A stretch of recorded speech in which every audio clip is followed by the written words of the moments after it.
En el video anterior, los hermanos Montes nos relataron sus experiencias cuando tenían que usar el cable entre diferentes estaciones, especialmente recuerdan los famosos vuelos, aquellos tramos que constituían los más peligrosos por la distancia entre torres y la hondonada de la topografía. Según sus recuerdos, los vuelos más complejos estaban entre las estaciones de Miraflores y Papal. En el trayecto estaba situada la famosa Torre 4, que tenía el doble de poleas para sostener el cable en medio de la hondonada.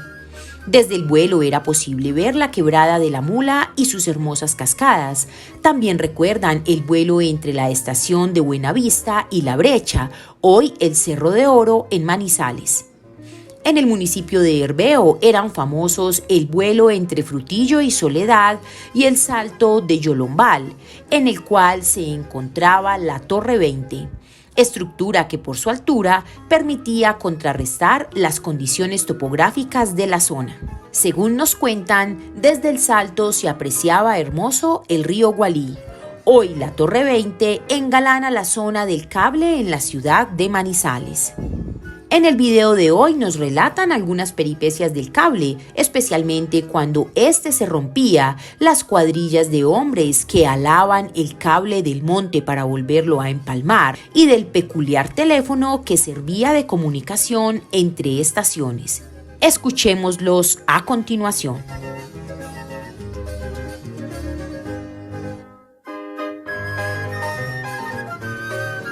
Cuando se reventaba el cable,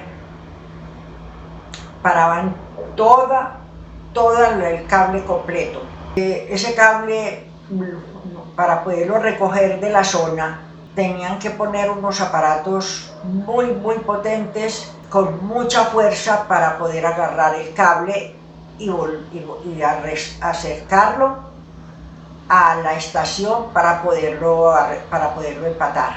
Odisea ver esos hombres en cadena y con esos aparatos subiendo por trochas a volver a arrastrar el cable que llegara a la estación para poder empatarlo. Se iban primero ponían unos aparatos muy potentes en la estación con unas cables de mucha potencia para ir a agarrar el cable donde lo encontraran el daño y agarrarlo.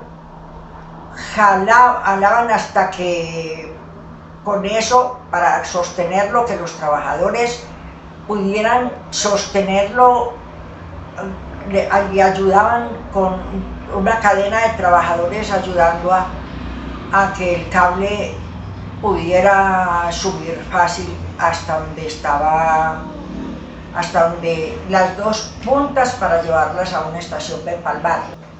Cuando era reventado, supe que le ponían una parte de cable nuevo, pero eso tenía que ir empatado, que no, mejor dicho, quedaba en forma que no, como que no le hubiera pasado nada al cable.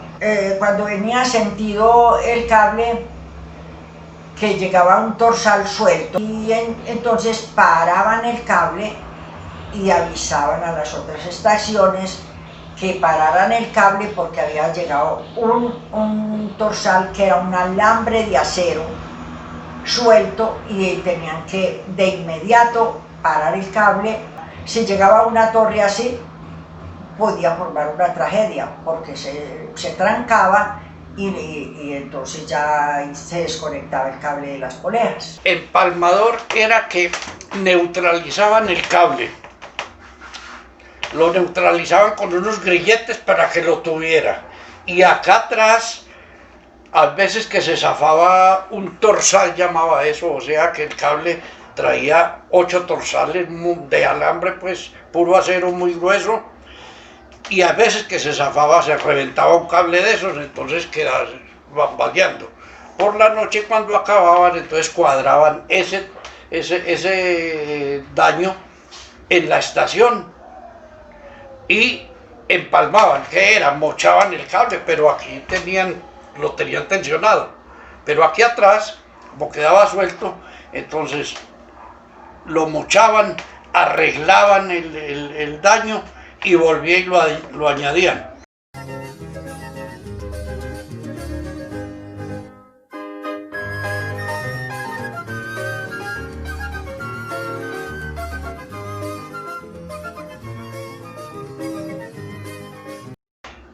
Esa obra, pues, que uno no se explica a esa gente sin el modernismo que hay ahora, pues, y a punta de bueyes y mulas metesen por semejantes cañones, semejantes montañas a extender ese cable, a extender esas líneas de cable, esas cosas tan pesadas para subirlas, quién sabe cuántos metros. Bueno, y el teléfono era el último que quedaba, las líneas de teléfono. El teléfono era por ejemplo, nosotros vivíamos en Miraflores, que queda en Maltería, en la parte alta de Maltería. Y entonces para llamar por teléfono, cada estación tenía, como era teléfonos, no, pues antiquísimos. Entonces la señal era, para cada estación tenía una señal. Por ejemplo, Miraflores, un corto y un largo, el timbre. Entonces, en la estación, cuando timbraba el teléfono, entonces escuchaban cuántos timbres eran, entonces ahí identificaban a dónde estaban llamando. Era línea directa, o sea, uno conversaba con otra persona y todo el que levantara oía la conversación. Javier López nos cuenta: me acuerdo de mi primo Antonio, hijo de Elías. Estando joven, trabajaba en el cable. Una de sus funciones era cerrar el cable a las 4 de la tarde. Era interesante esta labor usando el teléfono de manivela o cuerda.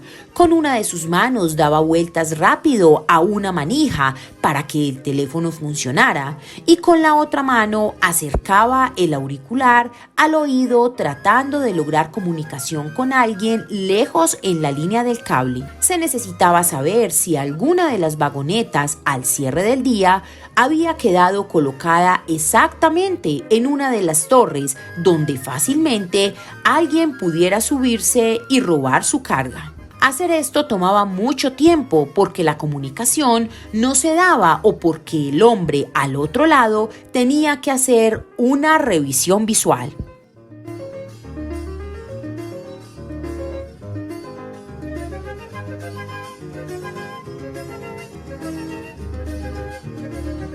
Y no olviden contarnos sus historias del cable aéreo Manizales Mariquita con el hashtag Historia Oral del Cable Aéreo de Manizales.